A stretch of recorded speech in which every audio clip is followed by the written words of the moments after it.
ঈদুল আযহা বা কুরবানির ঈদ।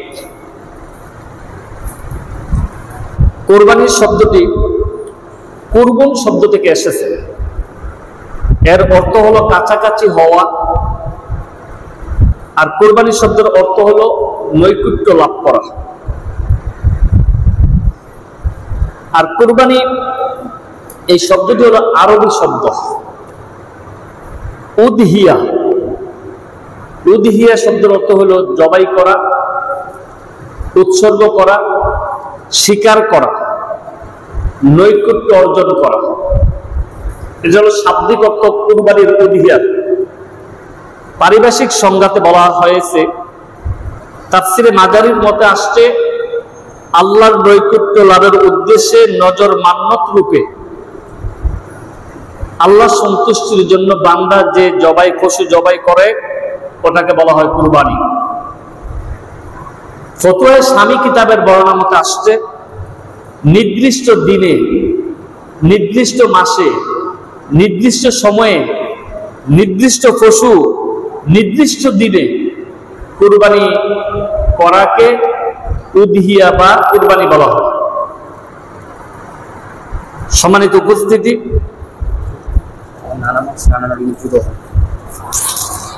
এই কুরবানি অত্যন্ত গুরুত্বপূর্ণ একটি বিষয়। তাহলে কুরবানি এই জিলকদ মাস চলতেছে, এই মাসে যদি কেউ কুরবানি করেন কুরবানি হবে না। বা মুহররম মাসে যদি কেউ মনে করেন আমি কি কুরবানি করবো, কুরবানি হবে না। কুরবানির জন্য নির্দিষ্ট দিন লাগবে, নির্দিষ্ট মাস লাগবে, নির্দিষ্ট সময় লাগবে, নির্দিষ্ট বয়সের পশু লাগবে।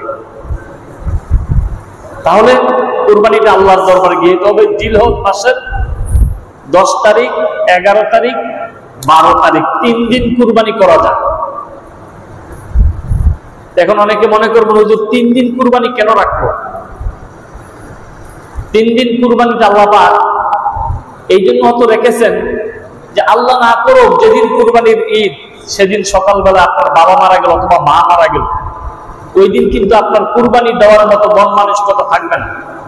হয়তো এরকম হতে পারে। অথবা যে 10 তারিখে আপনার জিলহজ মাসের কুরবানি করার কথা ছিল, বিশেষ কোনো ওজরের কারণে আপনি ওই দিন পশু এর আগের দিন ক্রয় করতে পারেন নাই, সেজন্য আল্লাহ রাব্বুল আলামিন বলেছেন, লা ইউকাল্লিফুল্লাহু নাফসান ইল্লা ওয়াসআহা। বান্দার সাধ্যের বাহিরে আল্লাহ চাপাই দেয় না। আল্লাহ 10 তারিখে, 11 তারিখে, 12 তারিখে 3 দিন কুরবানি করার সুযোগটা রেখেছেন।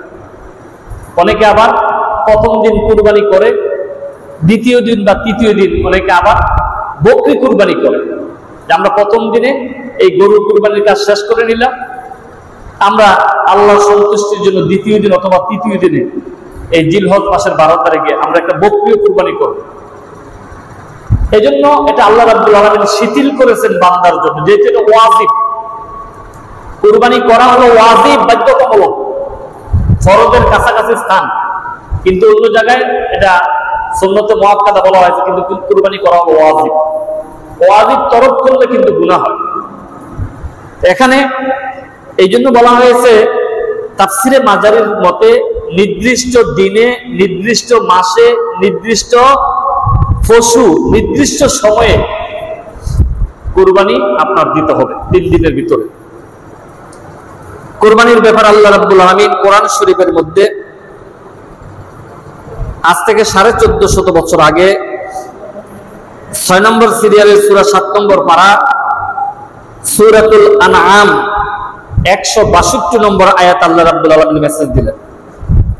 আল্লাহ রাব্বুল আলামিন বলেন, কুল ইন্নাস সালাতি ওয়া নুসুকি ওয়া মাহইয়ায়া ওয়া মামাতি লিল্লাহি রাব্বিল আলামিন। আল্লাহ রাব্বুল আলামিন সূরাতুল আনআমের 162 নম্বর আয়াতে তার হাবিবকে লক্ষ্য করে বলেছেন, কুল হাবিব, কুল ইন্না সালাতে, আপনি বলুন নিশ্চয় আমার নামাজ, ও নুসুকি ও মাহিয়া, আমার কুরবানি, আমার হায়াত, আমার মত, আমার যাবতীয় পৃথিবীর যত ইবাদত বন্দেগী আছে, লিল্লাহি রাব্বিল আলামিন, একমাত্র শুধুমাত্র সব করতে হবে আল্লাহর জন্য, সব আল্লাহর জন্য। আল্লাহর জন্য যদি না হয় 2 লক্ষ 3 লক্ষ 5 লক্ষ 10 লক্ষ টাকার কুরবানিটাই বিফল হয়ে গেল, তাহলে কত গুরুত্বপূর্ণ। এখানে আল্লাহ রাব্বুল আলামিন বলেছেন, হাবিব আপনি পৃথিবীবাসীর মানুষদেরকে জানাই দিন, এলান করে দিন, পৃথিবীবাসীর মানুষ যেন সব করে আমি আল্লাহর জন্য, কুরবানি যেন করে আমি আল্লাহর জন্য, নামাজ যেন করে আমি আল্লাহর জন্য, ইবাদত যেন করে আমি আল্লাহর জন্য, সব যেন করে আমি আল্লাহর জন্য। অন্য জায়গায় 30 পারাতে আল্লাহ রাব্বুল আলামিন বলেছেন, ফাসাল্লি লিরাব্বিকা ওয়ানহার, হাবিব আপনি আপনার রবের নামে নামাজ পড়ুন, অনহার কুরবানি করুন। আল্লাহ রাব্বুল আলামিন সূরাতুল হজ 17 নম্বর পারা 22 নম্বর সিরিয়ালের সূরা 37 নম্বর আয়াতের মধ্যে আল্লাহ রাব্বুল আলামিন বলেন, লা ইয়ানালাল্লাহু লুহুমুহা ওয়ালা দিমাউহা ওয়ালাকিন ইয়ানালুহুত তাকওয়া মিনকুম। আল্লাহ রাব্বুল আলামিন বলেন, আল্লাহ রাব্বুল আলামিনের নিকটে কোনো বান্দার কুরবানির রক্ত পৌঁছে না, কুরবানির গোশত পৌঁছে না, কোনো কিছু আল্লাহর দরবারে পৌঁছে না, কুরবানির শরীক দাতার তাকওয়াটা আল্লাহর দরবারে পৌঁছে। আল্লাহু আকবার। কুরবানি যারা দিচ্ছেন তার তাকওয়াটা কতটুকু আল্লাহর ভয় আছে তার দিলে, এটাই শুধু পৌঁছে আল্লাহর কাছে। কুরবানির গোশত আল্লাহর দরকার নেই, পৌঁছেও না, রক্ত দরকার নেই, রক্ত পৌঁছেও না, শুধু কুরবানির শরীক দাতার ভিতরে কত তাকওয়া আছে, আল্লাহর ভয় আছে, এটাই আল্লাহর কাছে পৌঁছে। এজন্য এখানে বলা হয়েছে সূরাতুল হজের মধ্যে কুরবানি করতে হবে ইত্তাকুল্লাহ, আল্লাহর সন্তুষ্টির জন্য, আল্লাহর খুশির জন্য। অনেক মানুষে বাবার নামে কুরবানি দেয়, অনেকে দাদার নামে কুরবানি দেয়, অনেকে ভাইয়ের নামে কুরবানি দেয়, অনেকে চাচার নামে কুরবানি দেয়, অনেকে নিজের নামে কুরবানি দেয়। কোন ব্যক্তির নামে কুরবানি আল্লাহর দরবারে গৃহীত হবে না। হ্যাঁ, কোন ব্যক্তির পক্ষ থেকে কুরবানি হবে, কোন ব্যক্তির নামে কুরবানি হবে না। কুরবানি হবে একমাত্র লিল্লাহি রাব্বিল আলামিন, আল্লাহর জন্য কুরবানি হবে, আল্লাহর জন্য কুরবানি হবে, কোন ব্যক্তির নামে কুরবানি হবে না। মনে রাখবেন, কুরবানির পশু যখন কিনবেন, যে আমি এটাতে শরীক হলাম, আল্লাহর নামে আমি কুরবানি দিব। ইব্রাহিম আলাইহিস সালাতু ওয়াস সালাম আল্লাহর নামে কুরবানি দিয়েছিলেন, তার কুরবানিটা আল্লাহ পাক এত পছন্দ করে নিয়েছিলেন, সে কথাগুলো সামনে আসছে। আল্লাহ রাব্বুল আলামিন এই কুরবানির ব্যাপারে অসংখ্য জায়গাতে অসংখ্য কথা বলেছেন। তাহলে এই কুরবানিটা শুধুমাত্র কেবলমাত্র আল্লাহ সন্তুষ্টির জন্য যদি করেন, তাহলে ওই পশুটা, প্রত্যেকটা পশুর ফসমে ফসমে ফসমে ফসমে আপনার জন্য বারাকা আছে, ফজিলত আছে। প্রত্যেকটা ফসমে 10টা করে নেক হবে। এবং কুরবানির পশু যারা ক্রয় করতে বাজারে যাবেন, অনেক সময় দেখা যায় কুরবানির শরীকদারদের মধ্যে 3 জন 4 জন 5 জন 7 জন পর্যন্ত একটা গরুতে শরীক হতে পারবেন, একটা বকরিতে 1 জন। কিন্তু কুরবানিটা একাই দিতে পারা সবচেয়ে এটা ভালো মনে করেন। তার কারণ হলো যে 5 জন 4 জনের সাথে কুরবানি দিবেন, তাদের নিয়তে ভেজাল থাকতে পারে। কুরবানির মধ্যে সবচেয়ে যে জিনিসটা বেশি প্রয়োজন সেটা হলো নিয়ত। বুখারী শরীফের প্রথম হাদিস, ইন্নামাল আমালু বিন্নিয়াত, বান্দার যাজা, বান্দার প্রতিদান, বান্দার সব দেওয়া হয় নিয়তের দিকে লক্ষ্য করে। নিয়তের মধ্যে যদি গরমিল থাকে, যত কোটি টাকা দিয়ে কুরবানি করেন, সেই কুরবানি আল্লাহর দরবারে গৃহীত হবে না, কবুল হবে না, মঞ্জুর হবে না। নিয়তকে পরিশুদ্ধ করতে হবে। এখন আপনার যে 4 জন 5 জন বা 7 জনে কুরবানি দিলেন, এটা জায়েজ আছে, কিন্তু এখন ইখতিলাফি মাসলা, অনেকে বলেন যে জায়েজ নেই, না, এটা জায়েজ আছে। তাহলে এই কুরবানি যে দিবেন, সকলের নিয়ত থাকতে হবে আল্লাহর সন্তুষ্টির জন্য আমি কুরবানি দিব। কিন্তু দেখা গেছে যারা 5 জন 6 জন 7 জনে কুরবানি দেন, 2-1 জনের এরকম ধ্যান ধারণা থাকে যে আমি গত 2 মাস আগে আমার মেয়েটা বিয়ে দিছি, ব্যয় আসবে, জামাই আসবে, কুরবানি না দিলে কেমন দেখা যায়, তাদেরকে কিভাবে খাওয়াবো, মানুষ কি বলবে আমাকে, এই নিয়তে কুরবানি দেয়। আবার অনেকে গত বছর কুরবানি দিছি, এবছর কুরবানি না দিলে এটা কেমন হয়, এই জন্য কুরবানি দেয়। অনেকে অনেক নিয়তে কুরবানি দেয়, কিন্তু নিয়তকে সহি করতে হবে যে আমি আল্লাহ সন্তুষ্টির জন্য কুরবানি দেব। গোস্তখানা কিন্তু কম হবে না, নিয়তটা ঠিক করে নিতে হবে। যারা শরীকদার আছেন তাদেরকে আগে ভাগেই বলতে হবে যে আমরা কুরবানি দেব কিন্তু আল্লাহ সন্তুষ্টির জন্য। খুব সেনসিটিভ একটা বিষয়।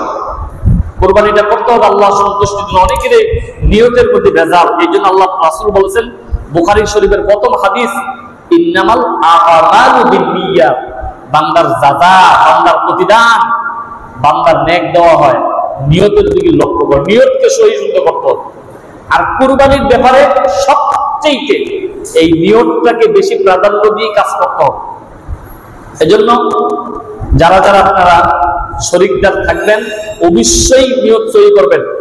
আর যারা শরীকদারেরা সবাই মিলে বাজারে যে পশু খরিদ করবেন, দেখা গেছে 4 জন বা 5 জন 7 জন শরীকদার দুজনকে পাঠাই দিল, দুজন আনার পরে বলছে এটা কি করবো আনছ, এটা শিংটা একটু বাঁকা, লেজটা একটু বাঁকা, অথবা ফাঁসার মধ্যে গোস্ত নাই, ফাঁসাগুলো মরা, এরকম মন্তব্য করে।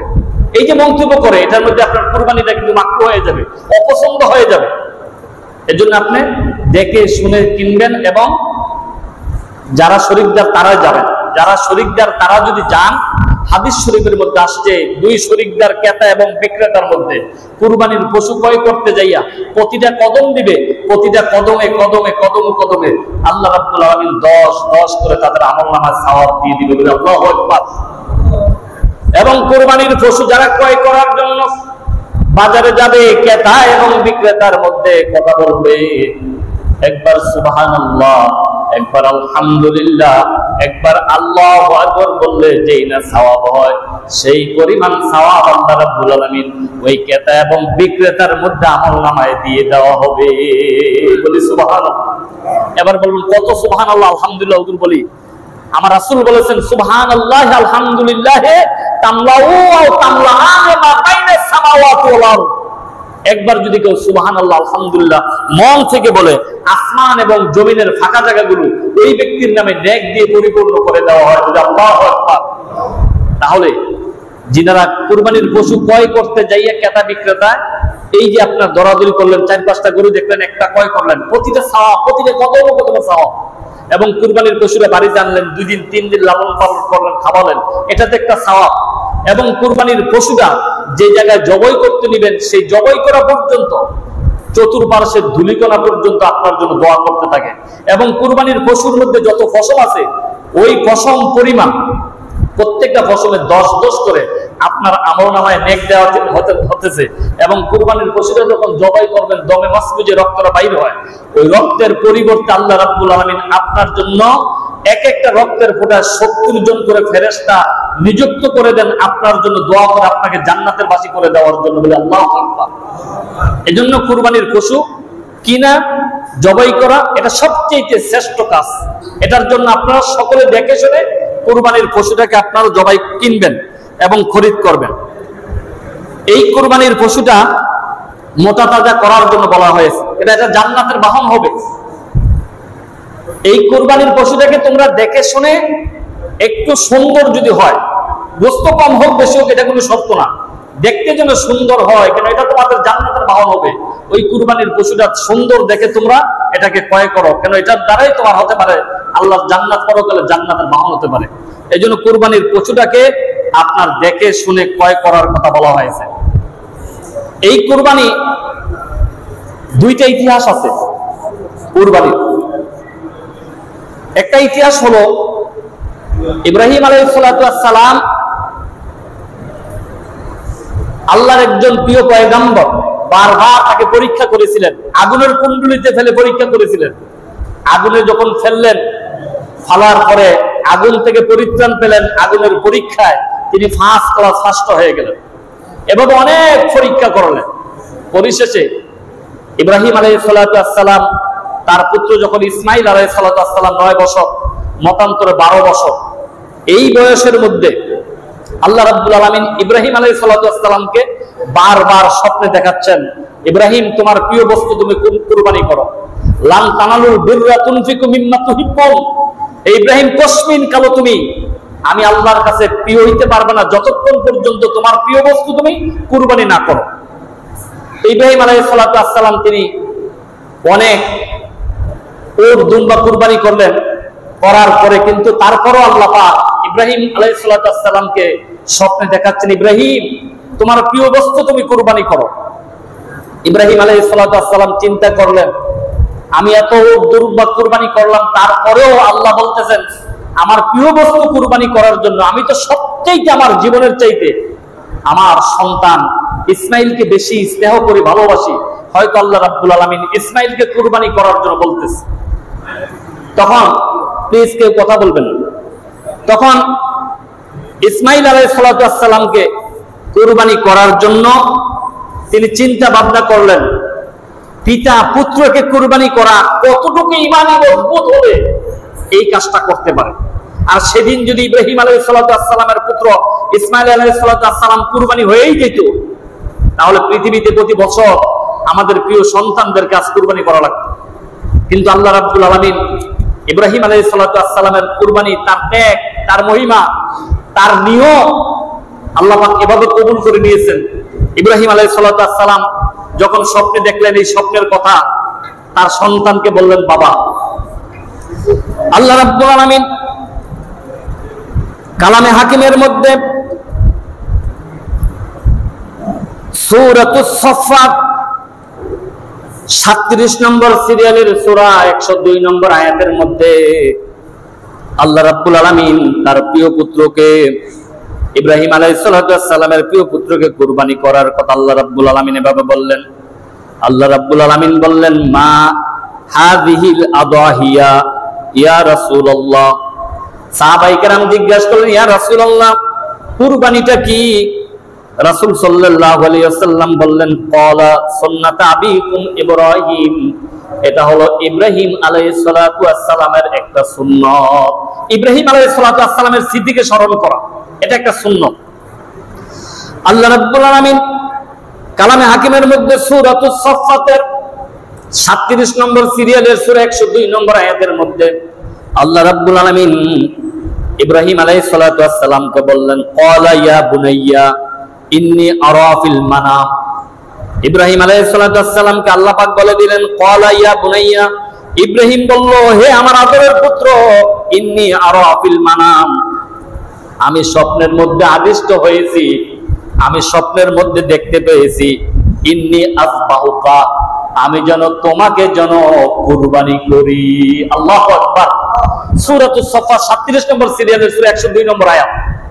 ইব্রাহিম আলাইহিস সালাম স্বপ্নের কথাটা সন্তানকে বললেন, ও আমার আদরের পুত্র, আমি স্বপ্নের মধ্যে আদিষ্ট হয়েছি, আমি যেন ইন্নী আরা ফিল মানাম ইন্নী আসবাহুকা, আমি যেন তোমাকে কুরবানি করি। আমরা যদি কোনো সন্তানকে বলতাম, তাহলে কুরবানি তো দূরের কথা, সন্তানের আগে বাবা কুরবানি সন্তান দিয়ে ফেলতো বর্তমান যুগে, ঠিক কিনা? কিন্তু সন্তান ধৈর্য ধারণ করলেন, ধৈর্য ধারণ করে কি বললেন? বললেন ফানজুর মাযা তারা, ও আমার বাবা আপনি স্বপ্নে যে আদিষ্ট হয়েছেন আপনি তাই করুন। কতটুকু ঈমান থাকলে পরে এই কথা বলতে পারে?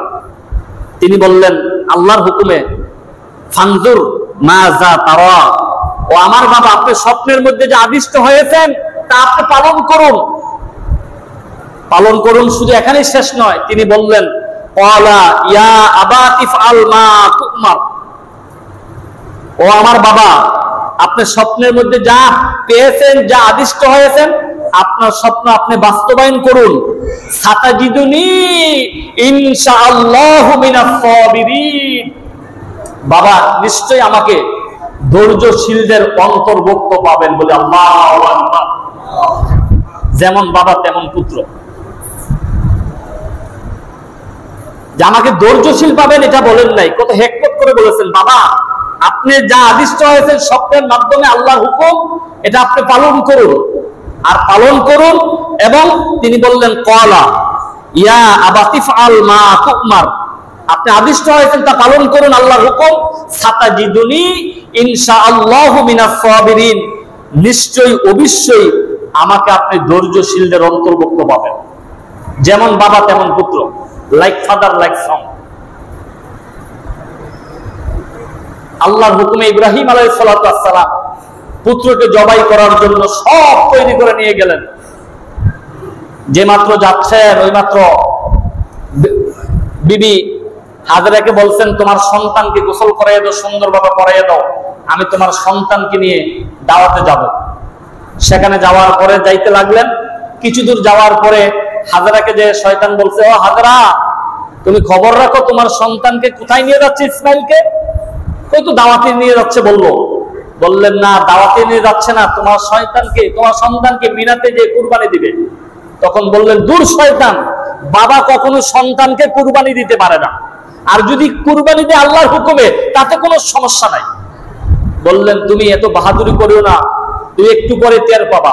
পরিশেষে যে ইসমাইল যাচ্ছে বাবার সাথে, ইসমাইলকে ওই শয়তান ডাক দিলেন, বাবা আসো। থামালেন, তুমি কোথায় যাচ্ছ? নাচতে নাচতে। আমি বাবার সাথে দাওয়াত খাতে যাচ্ছি, তুমি তো খবর রাখো না, তোমাকে নিয়ে তো এখন কুরবানি করে দিবে মিনাতে। বললেন, দূর শয়তান, বাবা কখনো পুত্রকে কুরবান করতে পারে না, সব তো আল্লাহর ইশারা। সেখানে গেলেন, যাওয়ার পরে আল্লাহর হুকুমে তিনি সব করতে লাগলেন, কুরবানি চালাতে লাগলেন, কিন্তু ছুরি আর কাটতেছে না। কিন্তু আল্লাহর হুকুম, আল্লাহর ইশারা। ছুরি চালাচ্ছেন কিন্তু ছুরি কাটতেছে না। এখানে অনেক ঘটনা আছে, এই ঘটনাগুলো সঠিক তথ্য পাওয়া যায় না। অনেকে বলছেন ওই ছুরি এত ধারালো ছিল, পাথরে মারছে, পাথর টুকরো হয়ে গেছে, অনেক কথা আছে। এগুলো কিন্তু সঠিক তথ্য মতো এগুলো সঠিক তথ্য পাওয়া যায় না। তো ইসমাইল আলাইহিস সালাম কুরবানি হচ্ছে না। এখন তিনি বললেন, চুপ বাঁধেন এবং আমার চোখ বাঁধেন। আপনি বাবা, আমি সন্তান, হয়তো আপনার চোখে চোখে আমার চোখ লাগে আছে বেদায়, আপনার হয়তো মায়া লাগতেছে, আপনি আমাকে জবাই করতে পারতেছেন না, আপনি চোখ বাঁধুন, আমার চোখ বাঁধুন, তারপরও কুরবানি হচ্ছে না। তখন বললেন, আপনি আমার হাতগুলো খুলে দেন, পা গুলো খুলে দেন, শুধু দুজনের চোখ বাঁধেন, কুরবানি করতে থাকেন। আপনি যদি আমার হাত বাঁধেন আর পা বাঁধেন, এমন তো হতে পারে যে আমি ইচ্ছা ছিলাম না, খুশি ছিলাম না, রাজি ছিলাম না, আমাকে জোর করে হাত এবং পা বাঁধে আমাকে জবাই করা হয়েছে, এরকমটা হতে পারে না। আমি সাতাজিদুনি ইনশাআল্লাহু মিনাস সাবিরিন, আমাকে ধৈর্যশীলদের অন্তর্ভুক্ত পাবেন। আপনার চোখ আমার চোখ বাঁধেন। আল্লাহ রাব্বুল আলামিন তার পরিশেষে তার এই কল্পনা বাস্তবায়ন করার জন্য ইব্রাহিম আলাইহিস সালাম যখন চোখ বাঁধলেন, ইসমাইল আলাইহিস সালামের যখন চোখ বাঁধলেন, আল্লাহ রাব্বুল আলামিন তার কুদরতি ক্ষমতার বলে ইসমাইলকে ছুরির নিচ থেকে পিছনে দাঁড় করাইয়ে দিলেন, তার সামনে জান্নাতে একটা দুম্বা এনে দিলেন। ইসমাইল আলাইহিস সালাম পিছনে দাঁড়াই খিলখিল করে হাসতেছে, আর ইব্রাহিম আলাইহিস সালাম চোখ বাঁধা এমনি যখন ছুরি চালাইলেন, আল্লাহর কুদরতি ক্ষমতার বলে জান্নাতের দুম্বা কুরবান হয়ে গিয়েছিল। আল্লাহু আকবার। ইব্রাহিম আলাইহিস সালাম মনে খুব খুশি যে এবার আমার সন্তান ইসমাইল কুরবানি হয়ে গিয়েছে। খুব আনন্দ চিত্তে চোখ খুললেন, খোলার পরে নজর করে দেখলেন জান্নাতি একটা পশু সামনে গলা কাটা ছটফট করতেছে।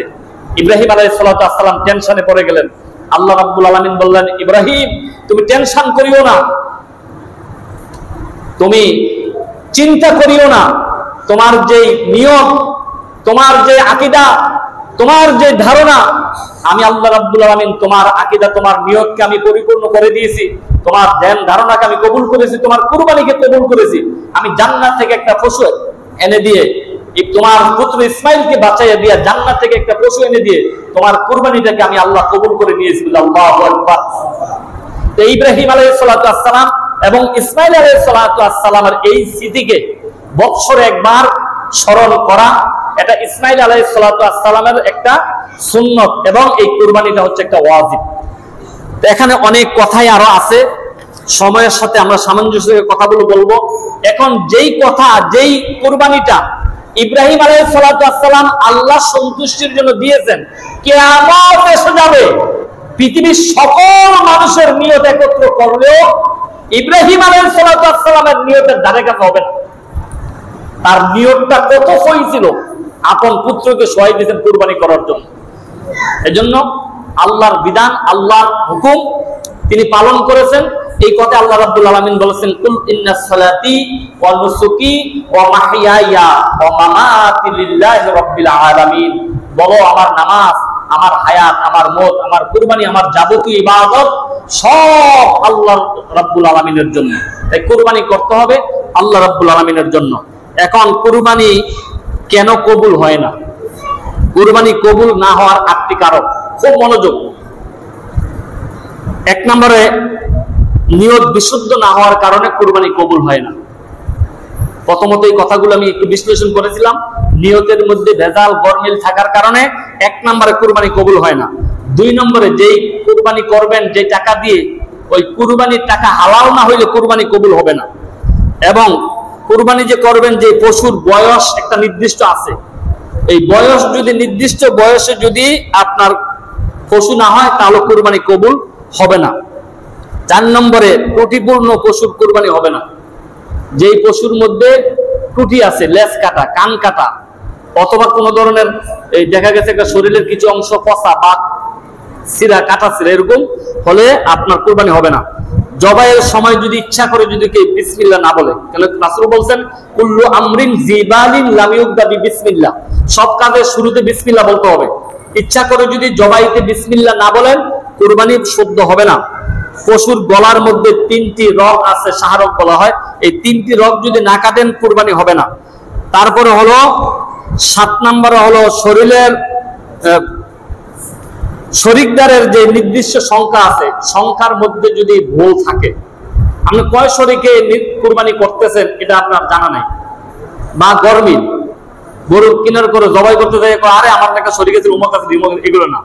আমি প্রথম বলেছি কারো নামে কুরবানি হবে না, বাবার নামে, দাদার নামে, চাচার নামে, নানার নামে, ভাইয়ের নামে, কারো নামে কুরবানি হবে না। আমার বাবার পক্ষ থেকে শরীক, আমার ভাইয়ের পক্ষ থেকে শরীক, কুরবানি হবে আল্লাহর নামে। 8 নম্বরে হলো শরীকের কারো টাকার যদি গরমিল থাকে, কারো টাকা যদি হারাম থাকে, 5 জনের টাকা আপনার ঠিক আছে, 2 জনের টাকা ঠিক নাই, 6 জনের টাকা ঠিক আছে, আরেকজনের টাকা হারাম টাকা আছে, অথবা হাওয়াত করে আনছে, নিয়ত করছে কিয়ামত রাগ পর্যন্ত দিতাম না। আমার এলাকার মধ্যে একজনে আছে 3 বছর আগে কুরবানি দিছে, 20,000 টাকা নিয়ে, আয়ও দিতেছে না। আচ্ছা, তার কুরবানি কি কবুল হবে? বাকি সকলকে নষ্ট করে দিলেন। আপনার 5 জন, 6 জন, 7 জন শরীক হলেন, জায়েজ আছে, কিন্তু একজন যদি নিয়ত গরমিল থাকে, গোটা 7 জনকে ধ্বংস করে দিলেন, 6 জনকে ধ্বংস করে দিলেন। এই জন্য কুরবানি যিনি দিবেন তার মধ্যে তাকওয়া কতটুকু আছে যাচাই বাছাই করে কুরবানি দিতে হবে। যথাযথ মানুষের সাথে কুরবানি দিলে হবে না, চিন্তা ভাবনা করে আপনি কুরবানি দিতে হবে।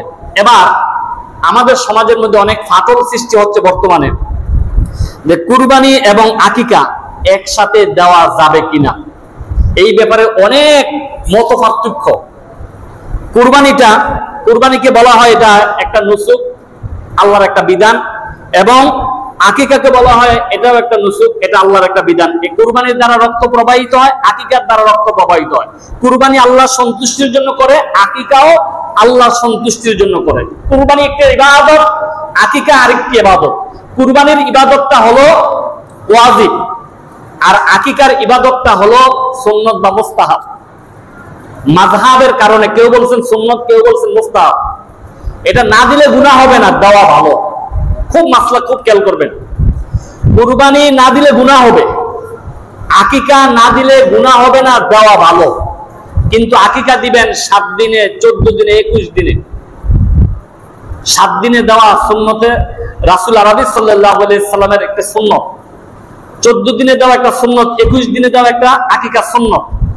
কিন্তু যদি না দিতে পারেন, অথবা ওই সময় সমর্থ ছিল না, বিবাহ করার পরে 2 বছর পরে একটা বাচ্চা হয়েছে, আপনার কামাই এখন নাই, 10 বছর পরে দেখেন আপনি লক্ষ লক্ষ টাকার মালিক, ওই সময় আপনি আকিকা দিয়া আপনি মানুষকে খাওয়াতে পারবেন সওয়াবের নিয়তে। কিন্তু আকিকা দিয়া একটা বিয়ের অনুষ্ঠান করে আবার টাকা লওয়া যাবে না। আকিকা দিয়ে আপনার সন্তানের আকিকা দিয়েছেন, সুন্নত করেছেন, টাকা লওয়া যাবে না, সাবধান। আকিকাটা কিন্তু কুরবানির মতোই, কিন্তু আকিকা দিয়ে খাওয়াইয়ে টাকা লওয়া যাবে না। কিন্তু আকিকা দিবেন 7 দিনে, 14 দিনে, 21 দিনে, বারবার বলছি। কিন্তু যদি না পারেন, যেই সময় পারেন সে সময় দিবেন। আর যদি না পারেন, কোনো আপত্তি নাই, আকিকার জন্য জাহান্নামের আগুনে জ্বলতে হবে না, কিন্তু কুরবানির জন্য জাহান্নামের আগুনে জ্বলতে হবে। কুরবানি ওয়াজিব। এখন এই কুরবানি এবং আকিকা বর্তমানে একসাথে দিতে পারবেন কিনা? হ্যাঁ, পারবেন, 100% পারবেন। কিন্তু অনেকে আমাদের সমাজের মধ্যে ফিতনা সৃষ্টি করতেছে, আল ফিতনাতু আসাদ্দু মিনাল কতল, বিবাদ সৃষ্টি করা, হত্যা হইতে নিকৃষ্ট। অনেকে বলছে না কুরবানি, আকিকা আকিকা না। আপনি পারবেন, যদি একটা গরুতে মনে করেন আপনি একাই দিচ্ছেন, তাহলে 2 নামে কুরবানি দিলেন শরীক, আর 2 নামে বা 1 নামে আকিকা দিতে পারেন, বা যে দিতে পারেন, কোনো সমস্যা নাই। এটা হাদি হয়, অথবা কুরবানি হয়, অথবা মান্নত হয়, এটা দিতে পারবেন। এই কথা কোথায় আছে? এই কথাগুলো আছে পৃথিবীর জগৎ বিখ্যাত ইমাম আবু বকর জাবসাস শরহে মুখতারুল তাহাবি 7 নং খণ্ডে 332 নম্বর পৃষ্ঠাতে বর্ণিত আসছে। তিনি বলেছেন, কেহ যদি কুরবানি করে আর কেহ যদি আকিকা করে, কেহ যদি হাদি করে, কেহ যদি অন্য নিয়ত করে, তার নিয়ত অনুযায়ী কুরবানি হবে, আকিকা হবে, হাদি হবে, বা মান্যতের কোনটা থাকলে এটা হবে। এটা হলো ওনার মত। ইমাম সারাকসি তিনি বলেছেন, সবার যদি উদ্দেশ্য হয় কুরবানি তাহলে কুরবানি হবে, আর কারো যদি উদ্দেশ্য হয় আকিকা হবে, কারো যদি উদ্দেশ্য ভিন্নতা থাকে এটাও হবে। আল্লামা হাফেজ ইবনে কুজামা আল মুগনি 13 খণ্ড এবং 124 নম্বর পৃষ্ঠাতে তিনি বলেছেন, আকিকা এবং কুরবানি একসাথে দিতে পারবে, এর মধ্যে কোনো পার্থক্য নেই, কোনো সমস্যা নেই, এর কোনো ঝামেলা নেই। তিনার মতে হলো দারুল হাদিস কেহ বলেছেন কুরবানি করে তাহলে কুরবানি হয়ে যাবে, কেউ যদি এর সাথে আকিকা করে আকিকা হয়ে যাবে, কেউ যদি মান্যতের কুরবানি করে এটাও হবে, কেউ যদি বিশেষ কারণে 7 দিনে 14 দিনে 21 দিনে না দিতে পারে পরবর্তীতে করে এটা হয়ে যাবে। ফতুয়ায়ে আলমগীরি, যেটা আমরা সর্বসাধারণে চোখে জীবনে পড়ে নাই, অনেক আলেমরাও জীবনে দেখে নাই। ফতুয়ায়ে আলমগীর 5ম খণ্ড 351 পৃষ্ঠার মধ্যে আছে, কুরবানি এবং আকিকা একসাথে করা জায়েজ আছে। ইমাম কাজী খান 3য় খণ্ড 246 নম্বর পৃষ্ঠা, কুরবানি এবং আকিকা একসাথে করা জায়েজ আছে। ইমাম ফতুয়ে জামি বাজ্জাজি 3য় খণ্ড 157 পৃষ্ঠা, আকিকা এবং কুরবানি একসাথে করা জায়েজ আছে। তাবিউল হাকায়া 6ষ্ঠ খণ্ড 484 পৃষ্ঠাতে বর্ণনা আছে, আকিকা এবং কুরবানি একসাথে করা জায়েজ আছে। আল মুহিতুল বুরহানি 8ম খণ্ড 477 পৃষ্ঠাতে বর্ণিত আছে, আকিকা এবং কুরবানি একসাথে করা জায়েজ আছে। ফতুল বাবুল এনায়া 3য় খণ্ড 77 পৃষ্ঠা, মোল্লা আলীকারী একটা বই আছে, ওইটার মধ্যে মত লিখেছেন, কুরবানি এবং আকিকা কোন উযর হলে, বিপদ হলে পরবর্তীতে এটা করা জায়েজ আছে, তা আপনারা করতে পারেন, কোনো সমস্যা নাই। কিন্তু একসাথে না করে 14 দিনে, 7 দিনে, 21 দিনে করতে পারলে সবচাইতে উত্তম হবে, আর না পারলে পরবর্তীতে যে কোনো সময় করতে পারবেন, কিন্তু না করলে কোনো গুনাহ হবে না, কিন্তু কুরবানি না দিলে গুনাহ হবে। আর কুরবানিতে সবচাইতে যে জিনিসটার বেশি প্রয়োজন সেই জিনিসটা হলো নিয়ত। আমি এই কথাটা বলছি, আপনারা খেয়াল করে নেবেন। সংক্ষিপ্ত সময়ে আরেকটু কথা শেয়ার করে শেষ করব। কুরবানি কবুল হওয়ার জন্য গুরুত্বপূর্ণ 6টি শর্ত আছে কুরবানি কবুল হওয়ার জন্য। প্রথম বলেছিলাম কুরবানি কবুল না হওয়ার কারণ, এখন হলো কুরবানি কবুল হওয়ার শর্ত। 1 নম্বর হলো ইখলাসের সাথে আপনার কুরবানি করতে হবে। আল্লাহ পাক বলেছেন, ওমা উমিরু ইল্লা লিয়াবুদুল্লাহ মুখলিসিনা লাহুদ্দিন, মানে কুরবানি করতে হবে ইখলাসের সাথে। 2 নম্বরে আল্লাহ ও রাসূল সাল্লাল্লাহু আলাইহি সাল্লামের তরিকা মেনে কুরবানি করতে হবে, এবং কুরবানির টাকা যেন হালাল পন্থা হয়, হালাল পন্থা টাকা হয়, এটার দিকে খেয়াল রাখতে হবে। এবং কুরবানির পশু দ্বারা কুরবানি করা, শরীয়তের নির্দিষ্ট কিছু পশু আছে, ওই পশু দ্বারা কুরবানি নির্দিষ্ট, যেমন দুম্বা, বেড়া, মহিষ, গরু, ছাগল, ওট, ওই পশু দ্বারা কুরবানি করবে। কুরবানির পশুগুলো যাবতীয় দোষ মুক্ত হতে হবে। 6 নম্বরে যেই পশু দিয়ে কুরবানি করবে ওই পশুর মালিক হতে হবে। আপনি কুরবানি পশু কিনা আপনার ক্রয় করে এটার মালিক হয়ে কুরবানি করতে হবে। কিন্তু কুরবানির ফজিলত মনে করে যদি কুরবানির এই পশুগুলো না কিনা যদি আপনি চুরি করে কুরবানি দেন তাহলে কিন্তু গুনাহ হবে। এক বেচারা কুরবানির এত ফজিলত শোনার পরে ঈদগার ময়দানে হুজুর এত ফজিলত বর্ণনা করছে, শোনার পরে ঈদগার ময়দান থেকে আসতে সময় একটা বকরি আরেকজন লইয়ে এসে মাঠের দিকে জিজ্ঞাসা করলো, তুমি তো বাজারও যায় নাই, বকরিও কিনো নাই, তুমি এটা জবাই করে করতে গা, হুজুর যে আজকে কুরবানির ফজিলতের এত বয়ান করছে, আমি কি কুরবানির ফজিলত থেকে মাহরুম হইম নাকি? কুরবানির ফজিলত ছিল এই রাস্তা থেকে একটা বকরি ধরে নিয়েছি, এটা যে আনছো অন্যের বকরি, এটা তো গুনাহ হবে। তো বললো, আরে বেচারা গুনাহ তো হবে ঠিক আছে, কিন্তু সওয়াব তো হবে, গুনার সওয়াব সমান সমান মাজিদে যে আমার গোশত খানা হইলো। এই যে এরকম যদি করেন তাহলে ইন্না বাদশা রাব্বিকা লাশাদীদ, আল্লাহর ধরা সবচেয়ে বড় ধরা। এই জন্য কুরবানির মধ্যে বাড়ির থেকে বের হবেন, নিয়ত এখন থেকে পরিশুদ্ধ করবেন, যাদেরকে নিয়ে দিবেন তাদেরকে নিয়ে বসে নিয়তটাকে আগে পরিশুদ্ধ করবেন, টাকাটা যেন হালাল হয়, এবং একা দিতে পারলে, একটা বকরি দিতে পারলে সব চাইতে শ্রেষ্ঠ উত্তম, এটা করবেন।